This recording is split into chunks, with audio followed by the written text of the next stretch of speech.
우리 오늘 제목 다 같이 한번 읽어보겠습니다. 시작. 옆에 분 보면서 시작. 잠잠히 하나님만 바라라. 아멘. 네.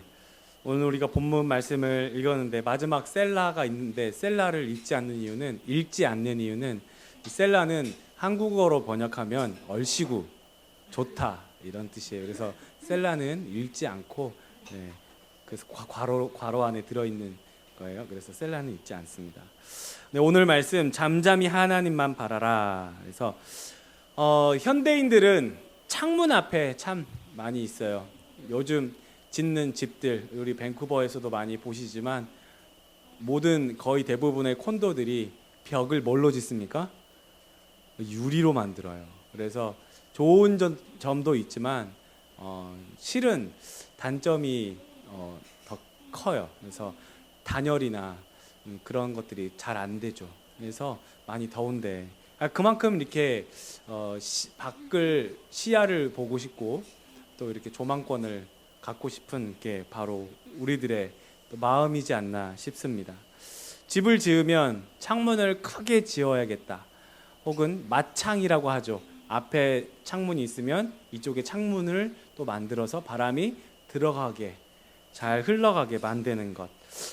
여러 가지 우리의 마음 가운데 이런 창문들, 여러분이 생각하는 어떤 앤틱한 그런 창문도 있을 것이고 모던한 창문도 있을 것이고 여러 다양한 기능들이 있는 창문이 있을 것이고 요즘 제가 본 어떤 창문은 2층인데요. 지붕이에요. 지붕인데 지붕에 창문이 있어요.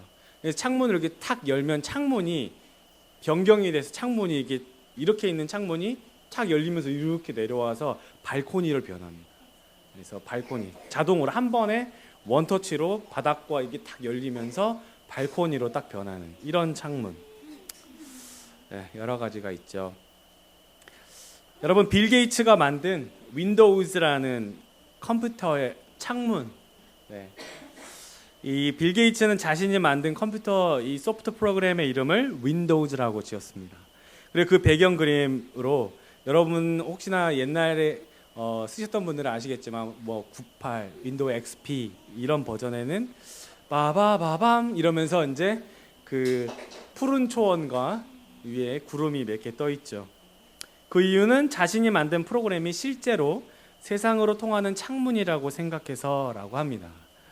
그래서 많은 사람들이 MS에서 만든 윈도우즈라는 창문 앞에 앉아서 세상과 통하고 또 날마다 그 앞에 앉아서 무언가를 두드리고 이 창문을 통해서 연결된 정보를 주고받고 서신을 주고받고 세상을 알아가는 거죠.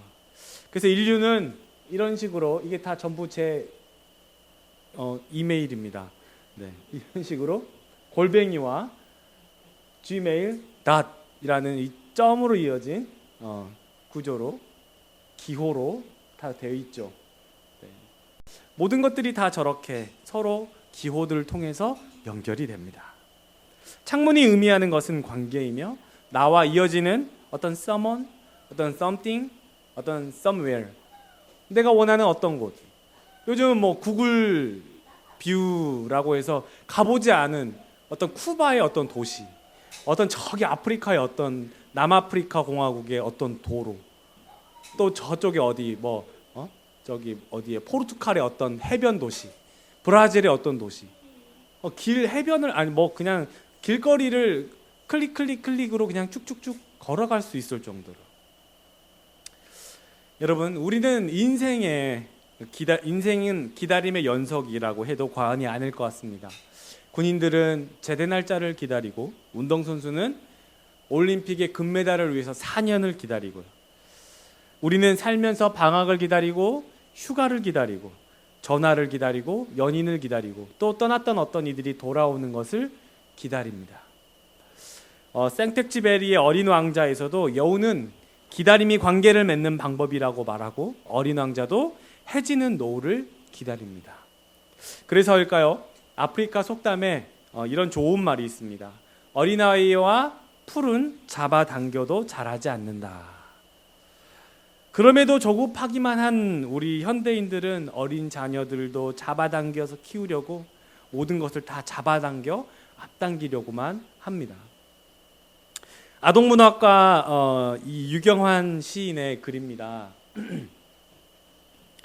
자, 이 시를 누가 한번 멋지게 한번 읽었으면 좋을까요?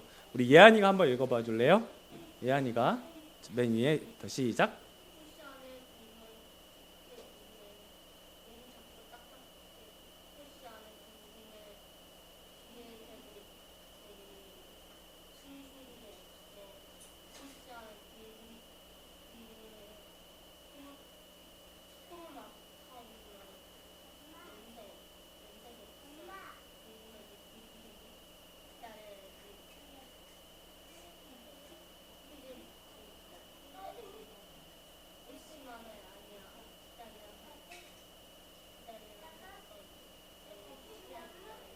네, 제목은 기다려야지입니다.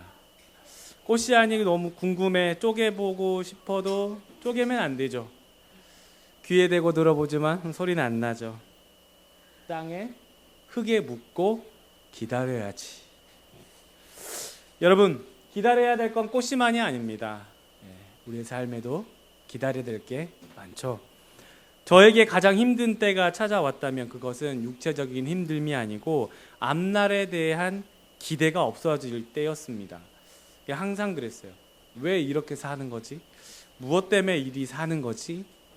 사는 것에 대한 어떤 기대가 갑자기 사라졌을 때 문득 내가 왜 이렇게 고생해야만 하지? 꽃씨는 기다리면 꽃이 피는 거고 애벌레가 크면 나비가 되겠죠. 근데 나는 지금 여러분은 무엇을 기대하면서 소망하면서 살아갑니까? 2차 세계대전 때 독일이 만든 이 아우슈비츠라는 수용소에 빅터 프랭클이라는 사람이 수용됐었습니다. 그분이 용케 살아나서 나중에 자서전을 썼는데 자서전에서 말하기를 사람들이 포로 수용소에서 연말 연시가 되면 제일 많은 사람들이 병들어 죽어 나갔습니다. 왜 유독 연말 연시에 많은 사람들이 죽었을까요? 그것은 절망이 그들을 죽음으로 몰고 간 것입니다. 사람들은 연말이 되기 전에는 전쟁이 끝날 것이고 자신들은 자유를 찾을 것이라는 신락 같은 기대를 가지고 있었는데 연말이 다가오고 새해가 되어도 전쟁은 끝나지 않았고 그들은 여전히 포로로 잡혀 있는 것을 보면서 절망했다는 것입니다. 사람은 희망을 버리고 절망 속에서 살아가지만 신체의 면역력이 극도로 나빠지고 병들게 됩니다. 수용소에서 절망한 그들은 전쟁이 안 끝나는구나, 여기서 못 나가는구나, 언젠가 우리도 저 가스실에서 죽겠구나 하면서 절망 가운데 한 사람 두 사람 병들어 세상을 떠난 것이었습니다. 그렇죠. 앞날에 대한 기대가 전혀 없으면 몸도 마음도 지쳐버려요. 지쳐버리는 거죠. 스트레스가 쌓이기 시작하는 거예요. 여러분, 카지노에 없는 거 세 가지가 있습니다. 카지노에 없는 거 세 가지. 뭘까요? 시계. 맞았어요. 또 뭐가 없을까요? 거울. 네, 맞았습니다. 또 하나. 또 하나 뭐가 없을까요? 오늘 시작부터 계속 얘기했던 창문이 없습니다. 시계, 거울, 창문. 이 세 가지는 전부 다 자기 자신의 삶을 반추할 수 있는 거예요. 내가 어디에 있지? 내가 지금 몇 시에 살고 있지? 내 시간은? 거울을 보면서 내 모습은? 창문을 보면서 나와 함께하는 사람들의 모습은? 카지노에 없어요. 그래서 거기에 빠져들게 합니다. 나를 잊게 만드는 것. 여러분, 우리 신앙인들에게 기다림이란 예수 그리스도를 바라보며 내가 죽고 예수로 살아가는 훈련이에요. 내가 죽어야 돼. 죽어야지 예수로 살아요. 죽으라 그랬더니 우리는 안 죽고 기절해요. 조금 더 다시 살아나. 죽으라 그러니까 기절하는 훈련만 하는 거예요. 안 죽어요. 주님이 왔다가 그러고 다시 가요. 이 얘기 내가 한 얘기가 아니고 하영조 목사님 하신 얘기예요. 죽으라 그랬더니 안 죽고 기절만 한대요. 주님이 다 오실 날을 사모하며 기다려야 되는데 당최 주님이 오실 것은 전혀 생각을 안 하고 지금 주님이 오실 것이 아니고 내 월급이 언제 올 것인가, 내 택배가 언제 올 것인가를 사모하며 기다리는 우리들의 이 연약한 모습들. 여러분, 주님이 오신다는 것, 주님 내가 죽고 예수로 살아간다는 것은 약속된 기다림이에요. 우리는 막연히 기다리지 않습니다. 우리는 근거 없이 기다리지 않습니다. 약속을 믿기에 기다립니다. 내 아버지 집에 거할 곳이 많도다. 그렇지 않으면 너희에게 일렀으리라. 내가 너희를 위하여 거처를 예비하러 가노니. 여러분, 이 세상이 8, 90 한평생으로 끝나면 상관없어요. 이게 상관이 없다고요. 이 세상 그렇게 살아가야지, 바쁘게. 우리가 해야 될 게 참 많다고 생각해요. 근데 그게 아니잖아요. 진짜는 아직 시작도 안 했거든요. 우리 이 세상이요, 8, 90 사는 이 세상이 예비소집이었네요. 아, 충격이야. 예비소집이었어요. 본게임 아직 시작도 안 한 거예요. 아직 트레이닝 기간이었어요. 트레이닝. 진짜로 시작도 안 한 거예요. 나이 들어서 돌아가신 다음에, 그 다음에 우리가 신령한 몸으로 부활할 때 그 할아버지, 할머니의 그런 모습이 아니라 우리의 가장 아름다운 모습으로, 어떤 모습일지 모르겠습니다. 그러나 가장 주님 보시기에 가장 사랑스럽고 아름다운 모습으로 주님 배울 때, 주님이 너 뭐 했니? 물어볼 때 너 예비 소집 때 뭐 했니? 너 트레이닝 기간 때 뭐 했니? 라고 물으시면 여러분 뭐라고 대답하시겠습니까? 돈 벌고 왔어요. 바빴어요. What? 애 키우고 왔습니다. What? 내가 너한테 준 달란트는 어쨌니? 여기 있잖아요. 하나 주신 거 그대로. 여러분 이렇게 얘기하겠습니까? 주님이 물으실 때 여러분 뭐라고 대답하겠습니까? 주님이 물으실 때 저는 그게 겁나요. 그게 제일 겁나요. 두려워요. 그래서 주님이 우리에게 먼저 말씀하시는 거예요. 뭐라고요? 시작! 너희는 마음에 근심하지 말라. 하나님을 믿으니 또 나를 믿으라.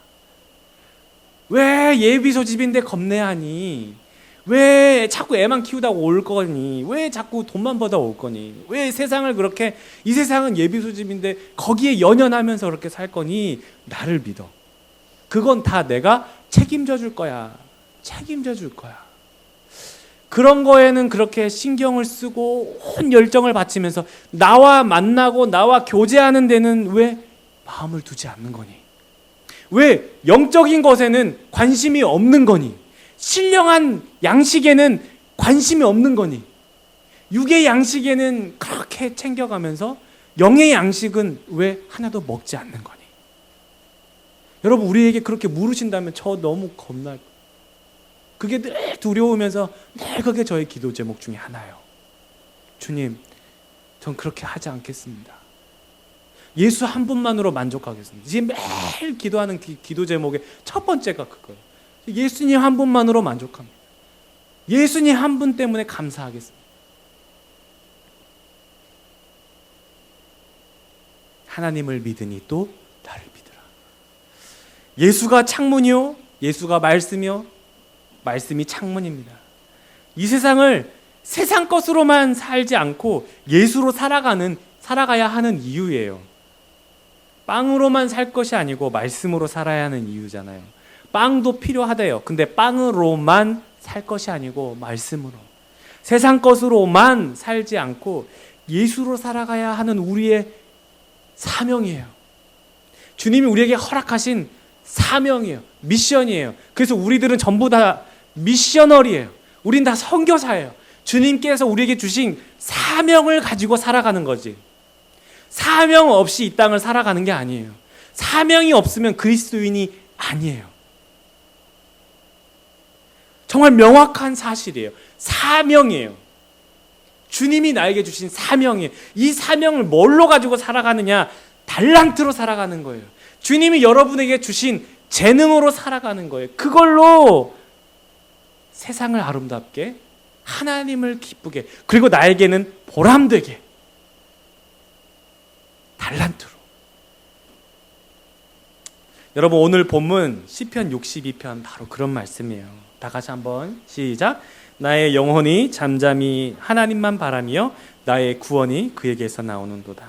시편 기자는 지금 조용히 하나님만 기다립니다. 왜냐하면 구원이 그에게서 나옴을 확신하고 있기 때문에 그래요. 여기서 이 구원이라는 건 뭐냐면요, 우리가 이제 죽은 다음에 구원받는다, 이런 지금 이 종말에 대한 그런 구원에 대한 그런 말뿐이 아니에요. 당시에 이 구원이라는 것은 하나님의 인도하심, 전 인생을 걸쳐서 나와 함께 하시고 나와 동행하시고 내 삶을 마지막까지 이끌어 가신다는 그 구원을 의미하는 거예요. 그러니까 여러분들이 성경을 읽을 때 구원 와닿지 않은데 이렇게 생각하실지 모르겠습니다만, 구원은 바로 내 삶을 통째로 견인해 주십시오라는 의미를 담고 있어요. 여러분 기억하세요. 그 구원이 하나님에게서만 나오는 거예요. 내 삶을 인도할 수 있는 거는 내가 아니고 하나님뿐입니다 라고 고백하는 거예요. 그러니까 2절에서 뭐라 그래요? 하나님만이 나의 반석이요 나의 구원이요 나의 요새이십니다. 그래서 5절 말씀, 나의 영혼아, 5절을 했나? 5절 안 했습니다. 5절 말씀, 나의 영혼아 잠잠히 하나님만 바라라. 무릇 나의 소망이 그로부터 나오는도다. 우리에게 그렇게 말씀하시는 거죠. 여러분, 성경은 창문입니다. 예수 그리스도는 이 창문을 통해 보여지는 확실한 믿음의 실상이에요. 믿음은 바라는 것들의 실상이에요. 우리가 원하는 분명한 것이 있어요. 주님이 우리에게 계속 뭘 말씀하세요? 여러분, 주님이 우리에게 신약 성경을 여러분 읽어보면 뭘 말씀해요? 자꾸 뭘 요구해요? 돈을 요구하십니까? 아니, 예쁜 옷을 요구하세요? 뭘 요구해요? 손가락 자르고 혈서 써가지고 갖고 오라고 그렇게 말씀하십니까? 아니에요. 우리에게 뭘 말씀하십니까? 두 글자. 첫 글자는 믿이에요. 믿. 뭐예요? 뭘까요? 그래요, 여러분. 정말 대단하셔요. 어려운 대답. 믿음이에요, 믿음. 믿음을 요구하시는 거예요. 자꾸 믿으래요. 주님을 믿으라는 거지, 기적을 믿으라는 게 아니었어요. 주님을 믿으래요. 믿으래요, 자꾸. 자꾸 뭘 믿으래. 그러니까 믿는 것에 대해, 믿는 게 실상이, 믿는 게 진짜 있는 건데, 그 믿음에 대해서 세상 사람들은 그거 믿으면 그만이야, 안 믿으면 안 보이는 거네, 이렇게 얘기한다고요. 근데 주님은 이상하게 아리송하게도 자꾸 이 믿음을 요구한단 말이에요. 믿음을 요구한단 말이에요. 지혜로운 자에게 허락된 게 아니에요.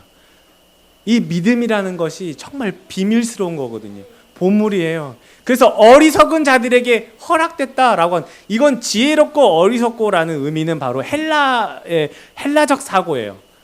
헬라적 사고. 이게 설명을 해봐. 이걸 논증을 하는 거죠. 이걸 이렇게 해가지고 이렇게 논증을 해서 그걸 보여줘봐, 설득시켜줘봐. 이게 지혜롭다라고 하는 사도 바울의 말하는 이 헬라 철학에서 말하는 그 용어예요. 지혜로운 자들에게는 그래서 이걸 논증을 해봐. 믿음을 어떻게 됩니까 이게? 돼요? 안 되잖아요. 그래서 이 반대로 어리석은 자라고 하는 거예요. 우린 그럼 멍청하고 그 사람들은 지혜 똑똑하고 IQ가 이런 얘기가 아니라는 것을 여러분 기억해 주시기 바랍니다. 믿음은 바로 그런 거예요. 믿어지는 걸 어떻게? 믿어지는 걸 어떻게? 예수님이 좋은 걸 어떻게 해요? 예수님이 좋은 거. 우리나라에 그래서 아주 구수한 노래가 있지 않습니까? 예수님이 좋은 걸 어떡합니까? 쿵짝쿵짝. 예수님이 좋은 걸 어떻게 해요? 믿어지는 성령의 역사예요. 성령의 역사를 어떻게 그걸 3단 논법으로 아니면 어떤 철학적인 방법으로 증명해낼 거예요. 여러분, 예수 그리스도를 통해 우리가 이 땅에서 무엇을 하며 하나님께 영광된 삶을 살 수 있을까?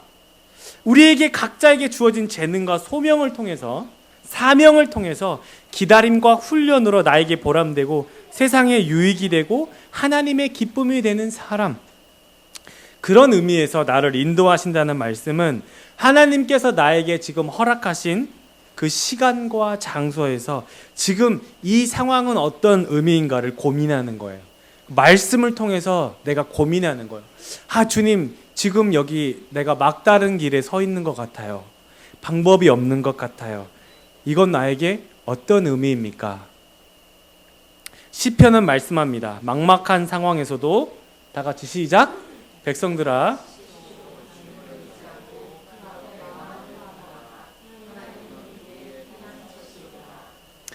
방법이 없다고 생각할 때가 있어요. 결론이 안 난다고 생각할 때가 있어요. 그러나 시시로 at all the time, 시시로 주님을 의지하고 마음을 토할 때 pour out, 쏟아내버릴 때, 부어버릴 때 예수가 결론이다, 예수가 답이다, 예수밖에 없는 거예요. 그분이 우리를 그 시간과 그 장소에서 기다리게 하셨고 훈련받게 하셨구나 알게 되는 거예요. 백성들아, 시시로 매번 주님을 의지하고 그 마음을 토해라. 그 앞에서 하나님은 우리의 피난처시기 때문에 예수가 결론이구나. 다른 것에 대해서, 다른 기도에 대해서 다른 것에 여러분 반응하지 마세요. 주님이 해결하시겠구나. 이 응답 오면 100%예요. 주님이 하시겠구나. 주님이 함께 하신다고 하시구나. 그러면 100%예요. 그 응답이 정확한 거예요. 불평할 게 아니고 주님이 가꾸시고 가꾸고 계시고 또 다루고 계시는 그 은혜입니다. 여러분 7절 말씀 시작. 나의 구원과 영광이 하나님께 있으니 내 힘의 반석과 피난처도 하나님께 있도다. 우리에게 있지 않고 하나님께 있대요. 우리의 만족은 여호와께 있도다. 여러분 행복을 바라십니까? 건강을 바라십니까? 여유를 바라십니까? 하나님께 있대요. 하나님께 있대요. 안 믿어지십니까? 잘 와닿지 않아요? 그럼 구하세요. 하나님께 있다는데 믿어지질 않습니다. 와닿지 않습니다. 믿어지게 해주십시오. 구하십시오. 고난도 어려움도 하나님께 있어요. 여러분, 이 나무는요, 이름이 어린 감나무래요. 어린 감나무. 이 얼마나 클까요? 진짜 커 보이죠? 근데 굉장히 작습니다. 크기는 작은데 큰 나무 같아 보이지 않습니까? 가격이 얼마일까요? 가격은 1억 원입니다. 멋지고 예쁘고 그 분위기가 흡사 큰 나무처럼 보이게 만든 거예요. 무려 20년의 세월이 걸린다고 합니다. 나무마저도 20년이 걸려요. 제가 고등학교 다닐 때 분재하시던 집사님이 계셨습니다. 아주 친하게 가깝게 지내는 집사님인데 그분 내 고등학교 때 그분이 이제 청년으로 왔고 이제 집사직을 받아서 그게 됐는데 자주 놀러 가고 그랬어요. 분재 어떻게 만든 줄 알아요? 어린 별품 없는 그런 나무를 하나씩 자르고 철사로 하나씩 이어줍니다. 그리고 자기가 원하는 작품대로 철사를 조금씩 휘어줘요. 그럼 어린 나무까지 어떻게 되겠어요? 점점 그 방향으로 휘는 거예요. 그렇게 해서 나무까지를 철사를 조금씩 풀어주면서 원하는 방향으로, 원하는 모습으로 만들어가는 거예요. 얼마나 고생하겠어요. 그죠? 나무한테는 고난일지 몰라도 얼마나 정성 들여 가꾸겠습니까? 하물며 너희일까 보냐. 주님이 여러분을 사랑하시는데 얼마나 많이 가꾸시고 인도하시겠습니까? 때로는 아플 때도 있어요. 잘라낼 때도 있어요. 그렇지만 잘라내야만 아름다워져요. 잘라내야만 건강해져요. 여러분, 기다림은 쉽지 않습니다. 훈련은 쉽지 않아요. 요셉을 감옥에 가두시는 하나님, 아빠의 사랑을 독차지하니까 혼자 뛰어난질한 거예요. 교만한 거예요. 하나님께서 이런 요셉을 감옥에 가두시는 거예요. 교만하지 말라고 훈련시키는 거예요. 불평이 생기고 불만이 생길 수밖에 없게 하신 거였어요. 거기서 그런데 계속 불평과 불만만 얘기하면 할수록 자기 자신만 비참해지거든요. 이런 사람이 만약에 다른 데 가잖아요. 그럼 거기서는 안 그럴까요? 거기서도 불평하고 불만을 말해요. 토해놓게 돼요. 그게 습관이 돼버린 거거든요. 교회도 마찬가지예요. 에클레시아라고 하는 성도들의 모임인데 문제가 없겠습니까? 있어요. 다른 교회로 가면 거기는 괜찮을까요? 거기도 같아요. 큰 교회라고 하면 거기는 괜찮을까요? 아니요. 나 같은 사람이 엄청 많아요. 엄청 불만, 불평이 엄청 많은 거예요. 저도 목사도 성도로 구원받는 거지 목사로 구원받는 게 아니에요. 저도 성도로 구원받아요. 저와 여러분 같이 또 성도로 구원받는 거예요. 직분으로 구원받는 게 아니에요. 저도 문제가 있어요. 불평도 많고 불만도 있어요. 그럴 때마다 나의 영혼아 잠잠히 하나님만 바라라. 그렇게 말씀하시는 주님을 생각합니다. 다른 사람이 문제가 아니고 나에게 있는 문제를 다루시겠다는 하나님의 뜻인 거예요. 이 기다림과 훈련을 함께 하라고 우리를 에베네셀이라는 에클레시아로 부르신 거예요. 함께 시시로 주님을 의지하고 주님 앞에 마음을 토해놓으라고요. 불평 불만이 있어요. 부족한 게 있어요. 그런데 기도하라고 한 거예요. 사랑하라고 하신 거예요. 사랑하겠습니다, 여러분. 노아의 창문, 하늘을 향해 만들어진 하나밖에 없는 창문이라고. 이 창문을 통해 하나님을 기다리는 것이고 하나님이 정하신 때까지 머무를 수밖에 없는 거예요. 여러분은 어느 창문 앞에 서 계십니까? 요셉처럼? 노아처럼? 주님은 무슨 계획이 있으시길래 이런 상황에 나를 놓으셨을까? 기도하면 여러분 좋겠습니다. 학교도 못 가, 친구도 못 만나. 기다림이고 훈련입니다. 불평하라는 상황이 아니고 여러분에게 주신 시계와 거울과 창문을 통해서 하나님을 바라고 나 자신을 들여다보라는 뜻이에요. 지금이 여러분에게 가장 아름다운 전성기라고 말씀드릴 수 있겠습니다. 다윗이 왕이 된 후의 인생보다 다윗이 왕이 되기 전 인생이 얼마나 흥미진진해요.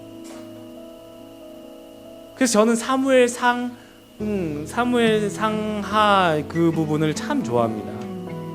하나님께서 이렇게 저렇게 역사하신 내용을 읽을 때마다 막 전율이 와요. 그가 왕이 되기 전까지 여러분의 삶을 하나님께서 그렇게 흥미진진하게 삶을 만드실 거예요. 우리의 창문으로 주님을 바라보기를 원합니다. 이 창문을 통해 주님을 기다리며 누군가를 위해 마음 한구석에 여러분의 빈자리를 내어놓고 그 사람을 위해서 기도하고 기다리는 사람으로 살아가시면 좋겠습니다. 우리 함께 기도하도록 하겠습니다.